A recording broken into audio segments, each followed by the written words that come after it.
కళ్యాణ్ మీద మీ అభిప్రాయం ఏంటి? ఆయన ఒక గ్రేట్ లీడర్ అండి.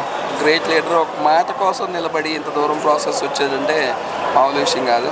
నెంబర్ 1 వ్యక్తి. చెప్పుకోవడానికైనా చేయడానికైనా నెంబర్ 1 ప్రాసెస్. అంటే డిప్యూటీ సీఎంగా ఉన్నారు ఇప్పుడు ఆయన. ఉప ముఖ్యమంత్రి అయ్యాక ప్రజలకు మంచి చేస్తున్నారా లేదా? అవునవునవును. ఆయన విషయంలో తప్పుగా మాట్లాడకూడదు. ఆయన వరకు నెంబర్ 1 అండి. ఆయన మాటకు నిలబడ్డారు. ఇక ఆ మాటని నెరవేర్చే విధంగానే కంటిన్యూ అవుతున్నారు, కానీ దేనికి కాంప్రమైజ్ అయ్యేవారు కాదు. అంటే పదవి వచ్చాక ప్రజలను వదిలేసి సినిమాలు చేసుకుంటాడు పవన్ కళ్యాణ్ అంటున్నారు. దానికి ఏం చెప్తారు వైసీపీ వాళ్ళు చెప్పేదానికి? ఆయన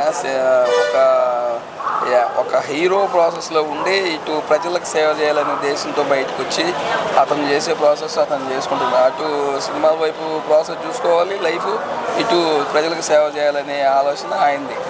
అది కూడా అటు అటు న్యాయం చేసుకుంటే ఇటు న్యాయం చేస్తారు. అంటే రాజకీయాల్లో ఉండాలనుకుంటున్నారు పవన్ కళ్యాణ్, సినిమాలోనే ఉండాలనుకుంటున్నారా మీరు? ఆయన అంటే హీరోగా సార్, ఆయన గారి ఒపీనియన్ అది. మీ అభిప్రాయంలో? మన అభిప్రాయం ఆయన సినిమా చేస్తేనే ఆయన వెండి తెరపై ఉపయోగపడ్డా కూడా మంచిగా ఉంటుంది. ఓకే, చాలా ఇదిగా ఉంటుంది. ఇటు డిప్యూటీ సీఎంగా ఆయన విధులు ఆయన నిర్వర్తిస్తున్నారు. ఫైనల్గా ఒకే ఒక్క మాటలో ఏం చెప్తారు పవన్ కళ్యాణ్ గురించి? సార్ గ్రేట్ లీడర్ అండి. Thank you. ఏ ఊరన్నా?